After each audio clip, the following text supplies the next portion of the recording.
जी बिस्मिल्लाहिर्रहमानिर्रहीम।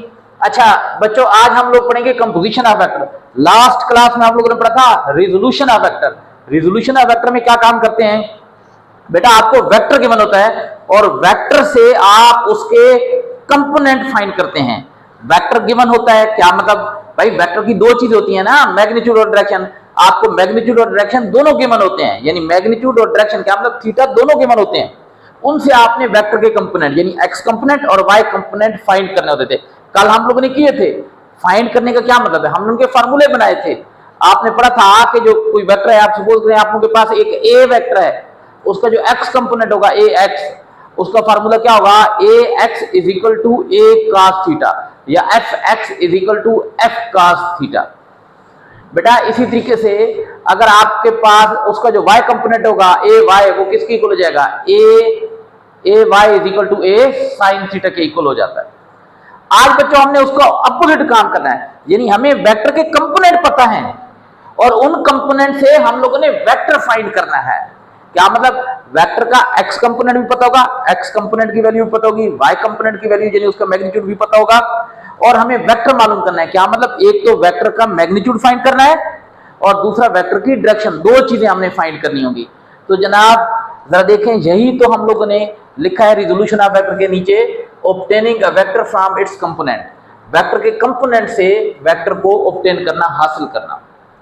तो बच्चों जरा देखें, हम लोग एक वेक्टर ए कंसिडर करते हैं जिसके दो कंपोनेंट हैं ए एक्स और a y. Let's consider a vector, consider a vector ए, ठीक है, whose rectangular components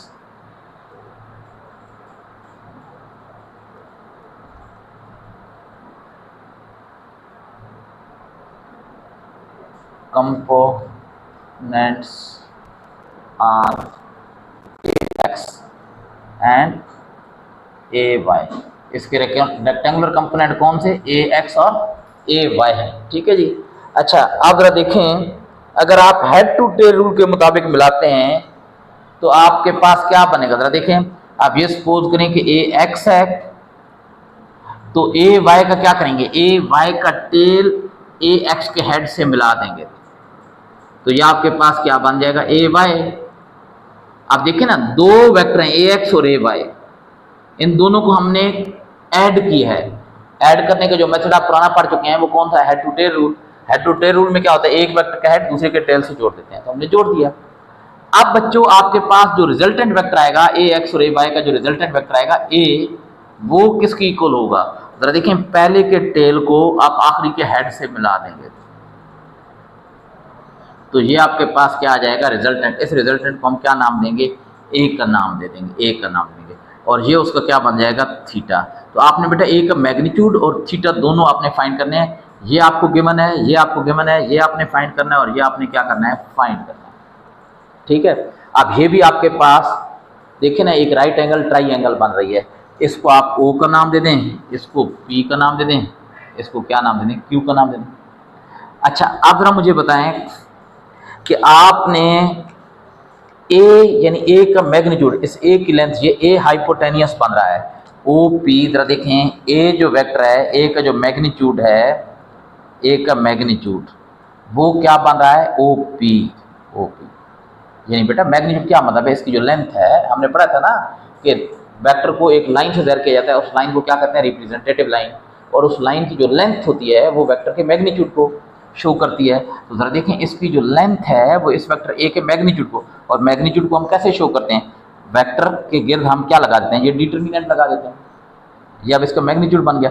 या आप ये भी ना लगाएं, ये भी ना लगाएं, ऊपर एरो भी ना लगाएं, जिसका मैग्नीट्यूड बन गया। ये किसके इक्वल है, ओ पी की जो लेंथ है इसके इक्वल। और ओ पी बेटा कौन सी चीज़ है, हाइपोटेनियस है, हाइपोटेनियस। अच्छा आप जरा देखें, ये जो ए एक्स है, ए एक्स, इसका मैग्नीट्यूड किसके इक्वल है, ओ क्यू के इक्वल है। और ओ क्यू क्या है इस ट्राइंगल का, शाबाश जल्दी बताएं, क्या है, बेस है। और बच्चे ये जो पी क्यू है, यानी ये जो ए वाई है, ए वाई का मैग्नीट्यूड किसके इक्वल है, पी क्यू के, पी क्यू की इक्वल है। और ये पी क्यू क्या है, इसका परपेंडिकुलर है। ठीक है, हमने ये फाइंड करना है, ये गिवन है, ये गिवन है, यानी बेस गिवन है, परपेंडिकुलर गिवन है, हाइपोटेनियस की वैल्यू फाइंड करनी है। और ये आपको पता है राइट एंगल ट्राइंगल है, क्योंकि ये एक्स और वाई कंपोनेंट के दरमियान एंगल जो होता है वो कितना होता है, 90 डिग्री का होता है। तो आप जरा बताएं कौन सा ऐसा रिलेशन है जो बेस हाइपोटेनियस और बेस परपेंडिकुलर और हाइपोटेनियस के दरमियान शो करता है। Pythagoras theorem, according to Pythagoras theorem.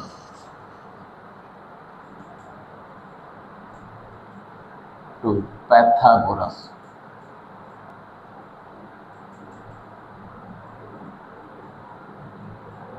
Pythagoras के देख लेने स्पेलिंग भाई। पैथागोरस थ्योरम क्या कहता है? पैथागोरस थ्योरम ये है ना, हाइपोटेनियस का स्क्वायर किसके इक्वल होता है? वो इक्वल होता है किसके? बेस का स्क्वायर प्लस कौन सा, परपेंडिकुलर का स्क्वायर। पैथागोरस थ्योरम पढ़ा होगा ना आप लोगों ने मैथ में। अच्छा आप जरा देखें, हाइपोटेनियस हमारे पास क्या है, ओ पी। तो ओ पी का स्क्वायर किसकी इक्वल हो जाएगा? बेस हमारे पास क्या है, ओ क्यू। ओ क्यू का स्क्वायर प्लस परपेंडिकुलर हमारे पास क्या है, पी क्यू। पी क्यू का स्क्वायर आ जाएगा, परपेंडिकुलर का स्क्वायर है ना, तो पी क्यू का स्क्वायर आ जाएगा। अब बच्चों ओ पी हमारे पास क्या है, ए है। ओ पी ए वेक्टर का मैग्नीट्यूड है। तो जरा देखें, ए का स्क्वायर इक्वल, अब ओ क्यू क्या है, एक्स कंपोनेंट का मैग्नीट्यूड है, ए एक्स स्क्वायर आ जाएगा प्लस पी क्यू बेटा हमारे पास क्या है, ए वाई। तो ए वाई का स्क्वायर आ जाएगा। बच्चों हमने तो ये मैग्नीट्यूड है ना, मैग्नीट्यूड ऑफ वेक्टर, यहाँ पर लिखते हैं for magnitude of vector, for magnitude of vector. Vector का मैग्नीट्यूड फाइंड करना हो तो उसके लिए ये हम काम कर रहे हैं। हमें तो बेटा वेक्टर का मैग्नीट्यूड यानी ए फाइंड करना है, ए का स्क्वायर नहीं फाइंड करना। तो स्क्वायर खत्म करने के लिए क्या करना पड़ेगा, रूट लगाना पड़ेगा। इधर रूट लगाएंगे तो इधर भी रूट लगाना पड़ेगा। तो ये रूट तो इससे कैंसिल हो जाएगा, आपके पास क्या बन जाएगा, ए। अब ये स्क्वायर रूट से कैंसिल नहीं होंगे। हाँ अगर ये दोनों मल्टीप्लाई हो रहे होते ना तो बेटा फिर ये स्क्वायर जो है इस रूट से क्या हो जाते हैं, कैंसिल हो जाते हैं। लेकिन प्लस या माइनस की शक्ल में नहीं, मल्टीप्लाई या डिवाइड की शक्ल में कैंसिल हो जाते हैं। और ये बेटा प्रॉपर्टीज कहलाती हैं। ए एक्स स्क्वायर प्लस क्या हो जाएगा, ए वाई स्क्वायर, ये रूट आ जाएगा। अब बच्चों आप जरा देखें, ये आपके पास क्या आ गया, मैग्नीट्यूड ऑफ द वेक्टर आ गया। बेटा हमने दो चीजें फाइंड करनी है, मैग्नीट्यूड ऑफ वेक्टर और थीटा भी फाइंड करना है। अब फॉर डायरेक्शन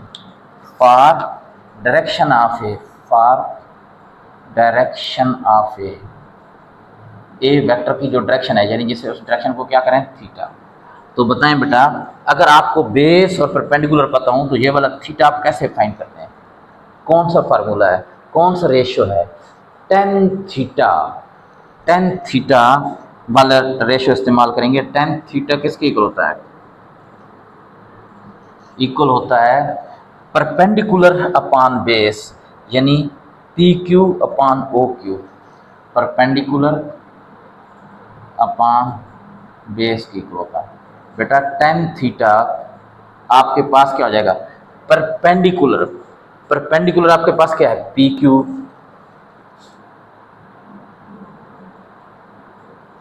अपॉन बेस क्या है आपके पास, ओ क्यू।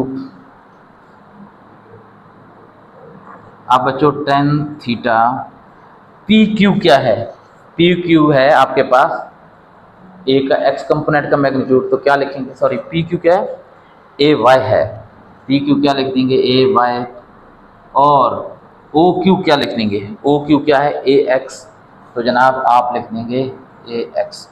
तो ये क्या बन जाएगा, ये आपके पास, अच्छा सॉरी हमें तो थीटा मालूम करना है, यानी डायरेक्शन फाइंड करनी है, टेन थीटा नहीं फाइंड करना, टेन थीटा नहीं फाइंड करना। तो टेन को उधर ले जाएंगे तो क्या हो जाएगा, जब बेटा साइन टेन या कॉस वगैरह इक्वल की दूसरी साइड पर जाते हैं तो उनका इन्वर्स हो जाता है। क्या हो जाएगा, टेन इनवर्स ए वाई अपान क्या हो जाएगा, ए एक्स।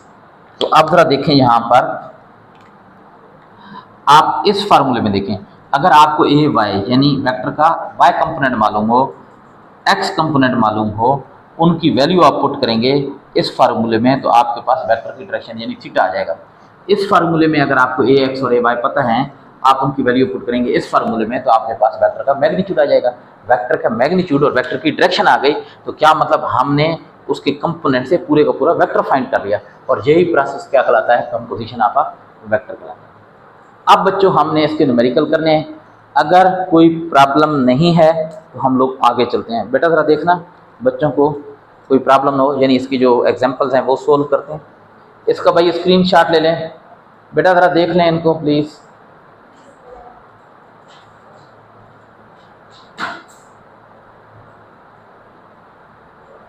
स्क्रीनशॉट ले लें।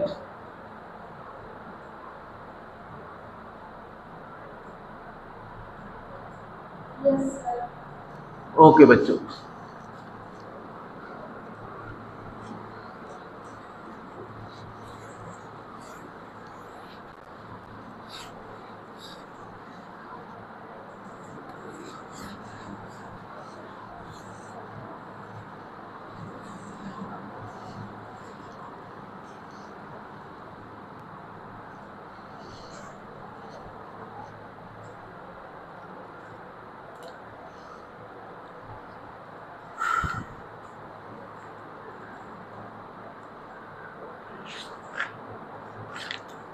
अच्छा बच्चों एग्जाम्पल 2.1 है, बुक पेज 24।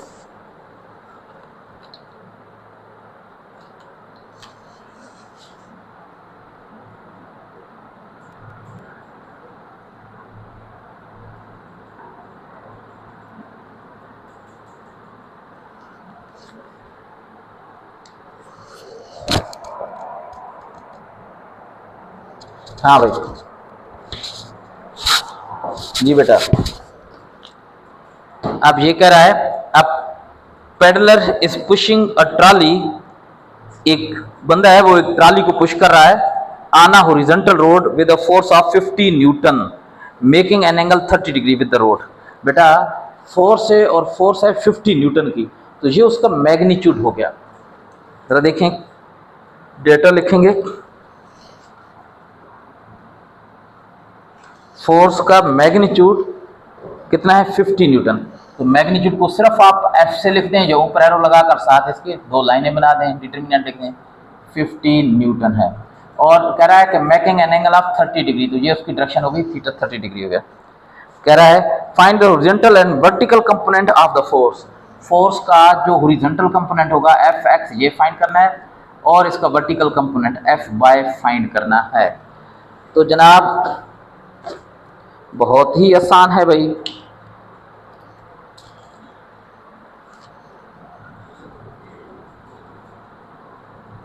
जी बच्चों जरा देखें, F x for F x, F x, F x का फार्मूला क्या है? अगर आपके पास एफ और थीटा गिवन है तो एफ एक्स, चलें पहले तो ये बताएं, ये वेक्टर रिजोल्यूशन का है या वेक्टर कंपोजिशन का है?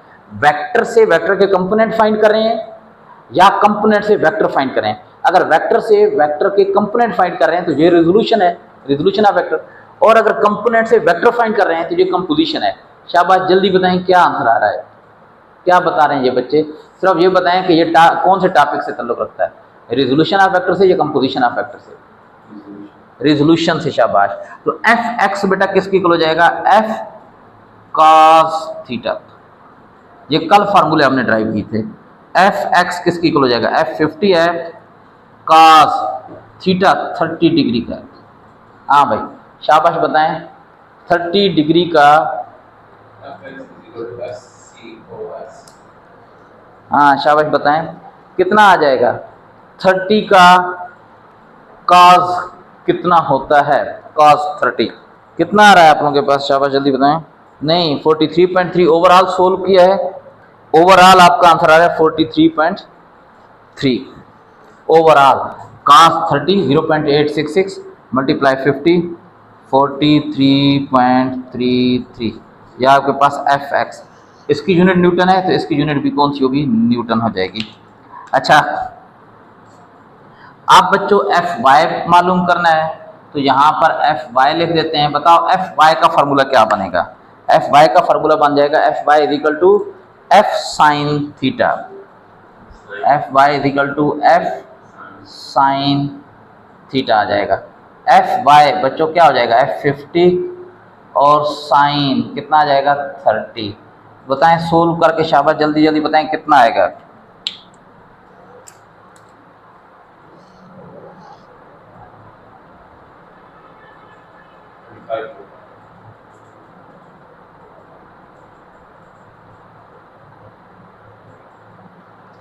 साइन 30 होता है 0.5 ना, 0.5 को 50 से मल्टीप्लाई करेंगे कितना आ जाएगा? 25।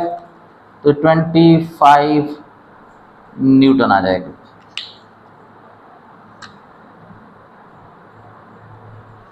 न्यूटन, ठीक है जी। अब एग्जाम्पल 2.2,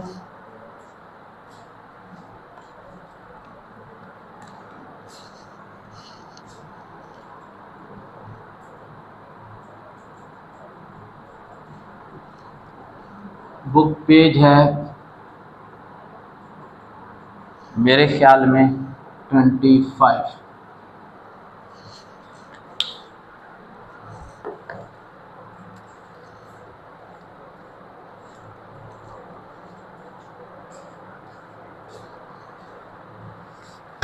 जी बच्चों,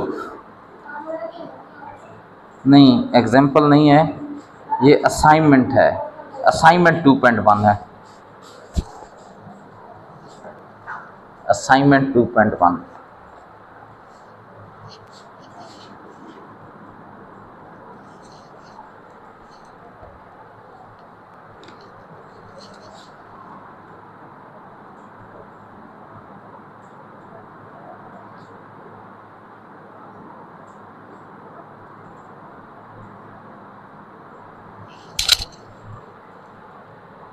अच्छा, बीच में ये असाइनमेंट 2.1 है और इसमें कह रहा है Fatima is pulling her trolley bag while climbing up the ramp at her school gate।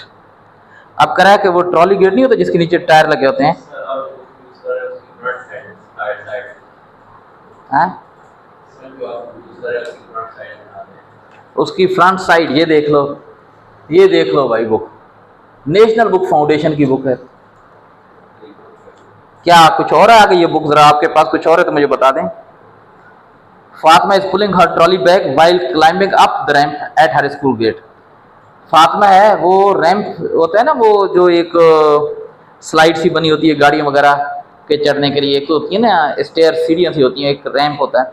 तो फातिमा एक बच्ची है, वो स्कूल गेट से निकलने के लिए ना एक रैंप ऊपर चढ़ रही है और अपना स्कूल बैग टायर वाला वो ऊपर की जाने पुल कर रही है। Find the force with which she is pulling her bag. आपने वो फोर्स फाइंड करनी है। फोर्स का क्या मतलब है? हाँ, नहीं बुक कोई चेंज नहीं हुई है। बुक चेंज नहीं हुई, अगर हल्की फुल्की कोई एक आध एग्जाम्पल वगैरह की, करेक्शन वगैरह की होगी, बीच में बात वक्त गलत होती हैं तो वो आप जरा देखें। डेटा लिखेंगे और बच्चों आप वो कह रहा है कि फोर्स फाइंड करनी है। क्या मतलब? फोर्स का मैग्नीट्यूड भी फाइंड करना है और थीटा भी फाइंड करना है। अच्छा, if the X component and Y component of her force, X component force का क्या होगा? एफ एक्स, और वाई कंपोनेंट क्या होगा? F Y. वो कितने हैं? 12 न्यूटन एंड 5 न्यूटन। 12 न्यूटन और 5 न्यूटन है। तो जनाब होपफुली कि ये आप लोग खुद कर लेंगे। कर लेंगे जी, बिल्कुल इंशाल्लाह आप लोग कर लेंगे। अच्छा, पहले जनाब हम फोर्स का मैग्नीट्यूड फाइंड करते हैं ना, तो बताएं कौन सा फार्मूला लगाएंगे? अभी अभी हम लोगों ने पढ़ा था एफ किसकी इक्वल हो जाएगा? F X square plus F Y square root F किसकी इक्वल हो जाएगा? एफ एक्स की जगह उसका कंपोनेंट 12 का स्क्वायर प्लस एफ वाई की जगह 5 का स्क्वायर रूट आ जाएगा। एफ किसकी इक्वल हो गया? 12 का स्क्वायर 144, 5 का स्क्वायर 25 रूट आ जाएगा। एफ किसकी इक्वल हो जाएगा? हाँ, आवाज़ नहीं आ रही। 169 रूट, 169 का रूट क्या आता है 13, तो F कितना आ जाएगा 13 न्यूटन आ जाएगा, 13 न्यूटन।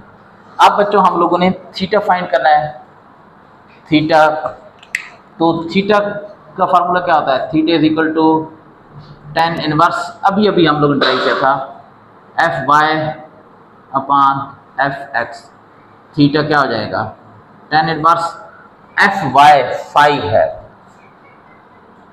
एफ एक्स कितना है 12 है, तो बेटा थीटा tan इनवर्स, पहले तो 5 अपान 12 करो,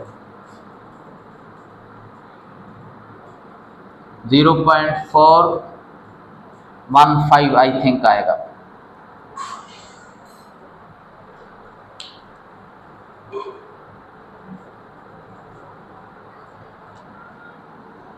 हाँ 7 आ जाएगा, 0.417। अब इसका tan इनवर्स ले लें, 0.417 का tan इनवर्स, नहीं हाँ ठीक ही लिखा है, इसका tan इनवर्स लें, शाबाश जल्दी बताएं कितना आ रहा है,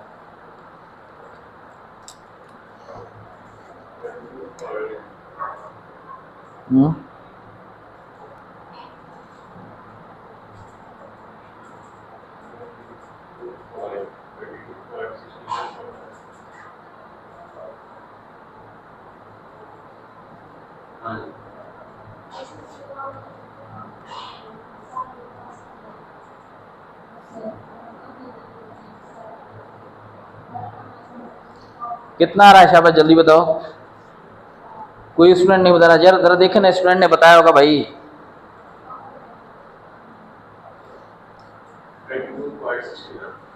22.61, थीटा आ जाएगा 22.61 डिग्री।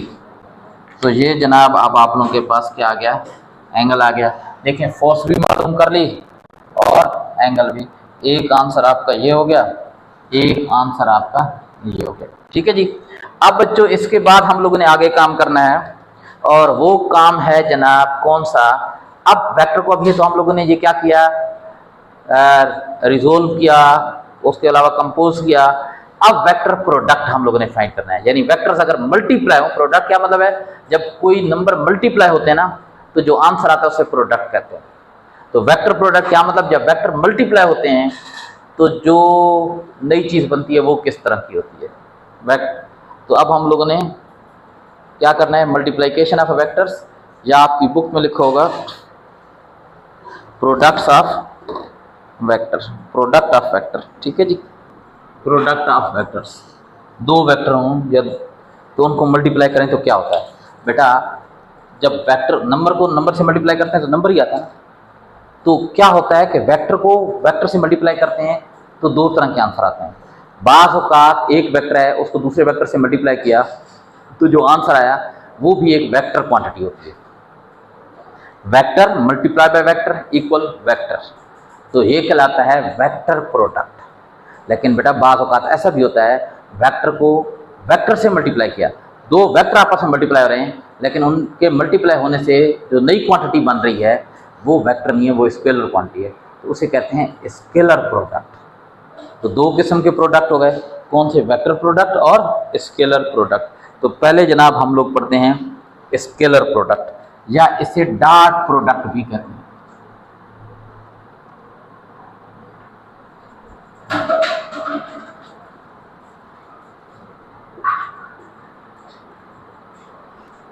डॉट प्रोडक्ट, ठीक है, डॉट इस नुक्ते को बोलते हैं, इसे डॉट बोलते हैं, ठीक है जी।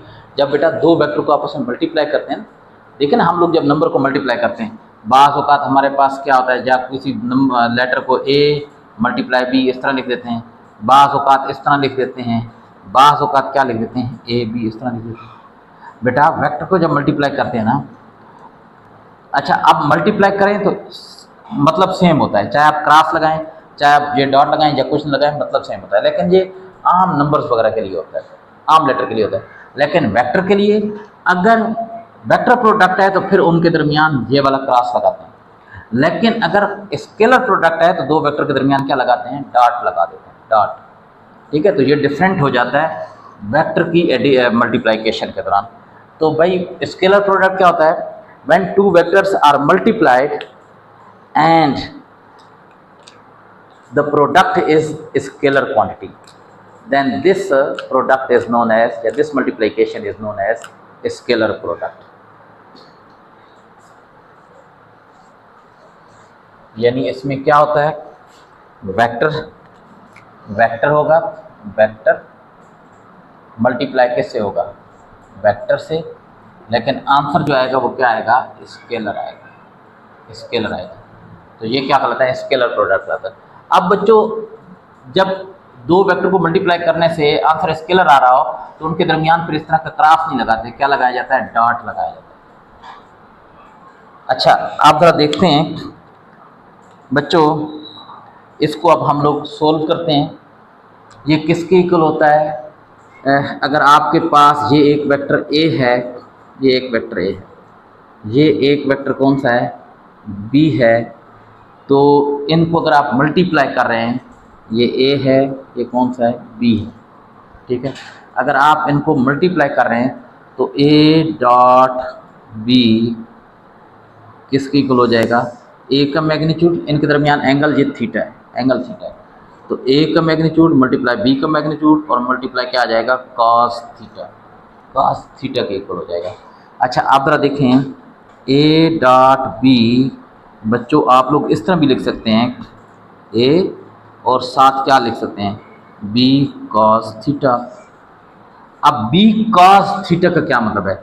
बी कॉस थीटा क्या हो जाएगा? बी का ये एक्स, ये वाला कंपोनेंट हो जाएगा।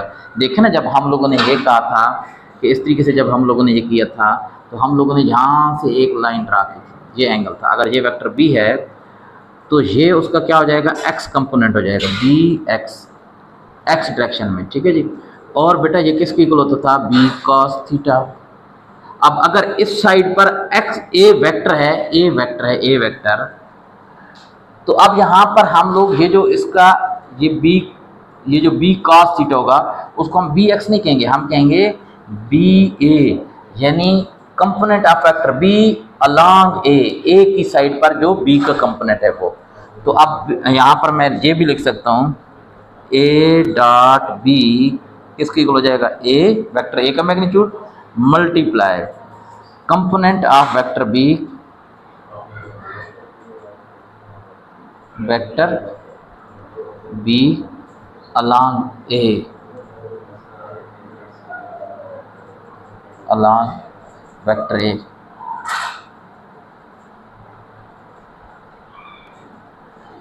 वेक्टर ए, ठीक है।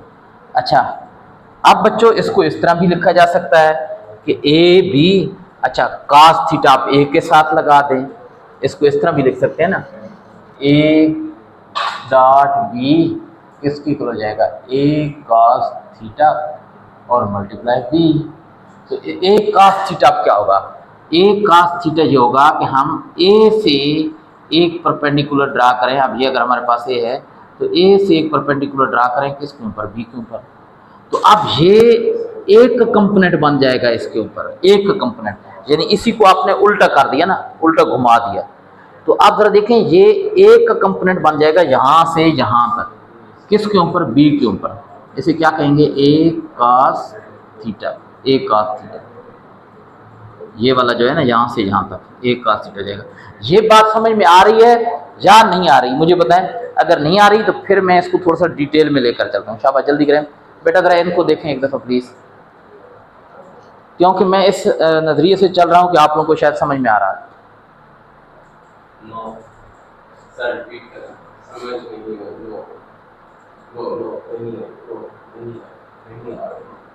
ओए होए होए, no no no no no, एक ही रट लगा रखी है, नो नो नो वाली। यस, चले। अच्छा, नहीं आई तो अच्छी बात है ना, दोबारा समझ लेते हैं। शाबाश, वेरी गुड, वेरी गुड।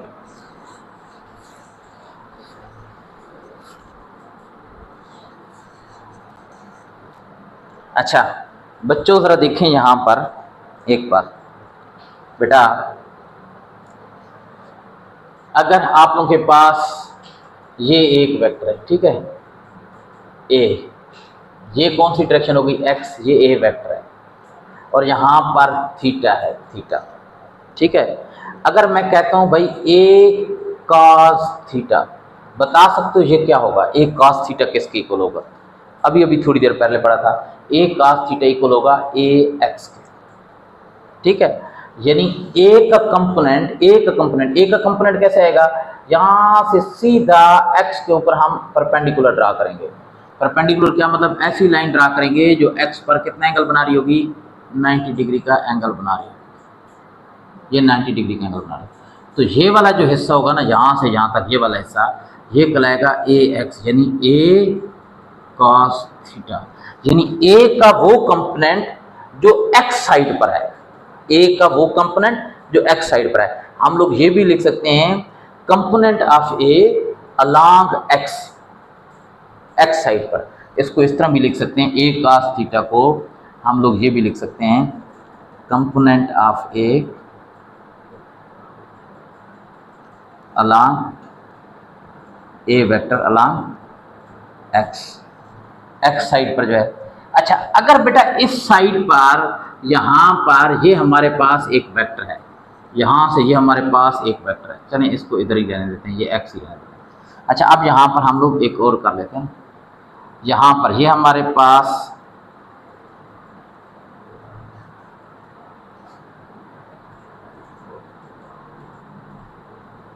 हाँ भाई, ये हमारे पास ए वेक्टर है, यहाँ से लेकर यहाँ तक ए वेक्टर है ए। ठीक है, यहाँ से ये हमारे पास यहाँ से यहाँ तक ये कौन सा वेक्टर है? B vector, B vector. अच्छा, अब अगर मैं यहाँ पर थीटा बना लेता हूँ थीटा, और मैं कहता हूँ कि भाई बी कॉस थीटा, बताओ बी कॉस थीटा किसके इक्वल हो जाएगा? यानी बी का कंपोनेंट जो इस साइड पे एक्स साइड पर, अब एक्स साइड पर कौन सी चीज़ है? ए। तो मैं इसको बी एक्स भी कह सकता हूँ, और मैं ये भी कह सकता हूँ component of B along A, बी का वो कंपोनेंट जो किस डायरेक्शन में? ए वाले की डायरेक्शन पर है। ए वेक्टर तो यहां से यहां तक है ना, लेकिन बी का जो कंपोनेंट ए की साइड पर है वो यहां से यहां तक है, सिर्फ यहां से यहां तक। बच्चों, मैं इस पूरे की लेंथ को इस लेंथ से मल्टीप्लाई करूंगा ना, तो हमारे पास क्या आ जाएगा? इनका डॉट प्रोडक्ट आ जाएगा, component of B along a vector आ जाएगा। ये बात समझ में आई है? आप जरा बताएं, ये समझ में आई है बात? यस यस यस हो गई। अच्छा, हमने बी से ए पर परपेंडिकुलर कराया, ठीक है, तो बी का बी कॉस थीटा बन गया, यानी बी का ए वाली साइड पर क्या बन गया बेटा? कंपोनेंट बन गया। अब यही काम जरा उल्ट करते हैं, देखो जनाब, यही काम उल्ट कर देते हैं। ये हमारे पास कौन सा है? ए वेक्टर है। ये हमारे पास कौन सा है? बी वेक्टर है। ये थीटा है। अब हम क्या करते हैं कि ए के हेड से बी पर परपेंडिकुलर ड्रा करते हैं, बी पर, यहां पर ये देखें, ये परपेंडिकुलर ए से इधर ये 90 डिग्री का एंगल बन रहा है। तो अब बताएं, मैं अगर कह दूं कि भाई ये जो है ये वाला हिस्सा ए कॉस थीटा के इक्वल है, ए कॉस थीटा के यहां से यहां तक कह सकता हूं ना भाई। अगर 20 के हेड से परपेंडिकुलर ए पर ड्रा किया, तो ए की साइड तक यहां शुरू से लेकर यहां तक जो डिस्टेंस बना वो मैंने कहा बी कॉस थीटा के इक्वल है। अब ए से मैंने बी पर परपेंडिकुलर ड्रा कर दिया, ए से बी पर परपेंडिकुलर ड्रा कर दिया, तो ये वाला हिस्सा क्या हो जाएगा? यहां से यहां तक बी वाली साइड पर ए कॉस थीटा हो जाएगा। इसे मैं क्या कह सकता हूं? इसे मैं कह सकता हूं, क्या कह सकता हूं? कंपोनेंट ऑफ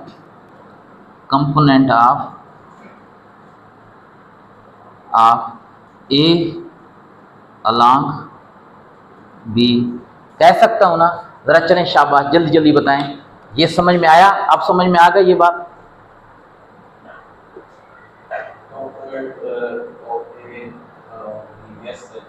अच्छा, अब बच्चों जरा देखें प्रोडक्ट ऑफ वेक्टर का क्या? अच्छा, अब ये दो किस्म के होते हैं प्रोडक्ट ऑफ वेक्टर। कौन से? स्केलर प्रोडक्ट,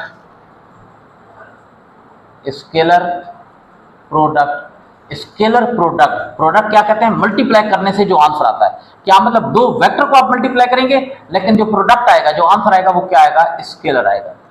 यानी इसमें होगा क्या, एक वेक्टर क्वांटिटी होगी, उसको आप दूसरी वेक्टर क्वांटिटी से मल्टीप्लाई करेंगे, मल्टीप्लाई करने के बाद जो आंसर आएगा वो क्या आएगा, स्केलर आएगा।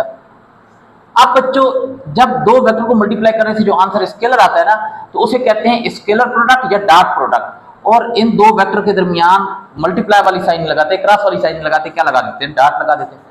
अब हम लोग एग्जांपल ले लेते हैं कि हमारे पास एक वेक्टर ए है, दूसरा वेक्टर कौन सा है, बी है। इनका अगर हम डॉट प्रोडक्ट लेते हैं तो वो किसके इक्वल होगा, तो बच्चों जरा देखें ना, वो इक्वल होगा ए बी कॉस थीटा के। डॉट प्रोडक्ट के लिए कौन सा, कॉस थीटा, क्रॉस के लिए कौन सा होता है, साइन थीटा। यानी ए का कंपोनेंट, ए के मैग्नीट्यूड बी का मैग्नीट्यूड और उनके दरमियान जो एंगल है उसके कॉस थीटा के इक्वल होगा। अच्छा, अब हम लोग सपोज करते हैं कि ये हमारे पास वेक्टर ए है, ये हमारे पास कौन सा है, वेक्टर बी है, ठीक है, और ये हमारे पास क्या है, इनके दरमियान एंगल है थीटा। बच्चों ए डॉट बी किसके इक्वल हो जाएगा, ए बी कॉस थीटा, ये फार्मूला होता है। अब देखें ए डॉट बी किसके इक्वल हो जाएगा, ए बी कॉस थीटा। बच्चों बी कॉस थीटा, जरा देखें, बी कॉस थीटा हमने क्या कहा है, कंपोनेंट ऑफ बी अलोंग ए, ठीक है जी। तो आप इसको इस तरह भी लिख सकते हैं, ए डॉट बी किसकी इक्वल हो जाएगा, ए मल्टीप्लाई, यानी ए वेक्टर का magnitude multiply component of B जी। सर स्केलर की डायरेक्शन नहीं होती है तो वेक्टर आपस में एक्स होकर किस तरह स्केलर बनते हैं। नहीं इधर देखें बेटा, जब वेक्टर आपस में मल्टीप्लाई होते हैं ना, तो देखिए फोर्स है, फोर्स वेक्टर है, डिस्प्लेसमेंट भी वेक्टर है, मल्टीप्लाई होते हैं तो वर्क बन जाता है। फोर्स मल्टीप्लाई डिस्प्लेसमेंट वर्क आता है ना, वर्क क्या है, स्केलर है, उसकी कोई डायरेक्शन नहीं होती। जरा देखें कंपोनेंट ऑफ बी अलोंग ए, नहीं दोबारा नहीं आएंगे। अच्छा बच्चों, अगर वीडियो खत्म हो गई तो बस आज की क्लास में इतना ही होगा। अच्छा अब मैं इसको इस तरह भी लिख सकता हूँ, ए और फिर ए के साथ cos थीटा लिखकर आगे बी लिख दूँ। जरा देखें इस तरह भी लिखा जा सकता है ना, A B equal to A cos theta B. तो अब मैं इसको क्या लिखूंगा, ए डॉट बी किसकी इक्वल हो जाएगा, ए cos थीटा।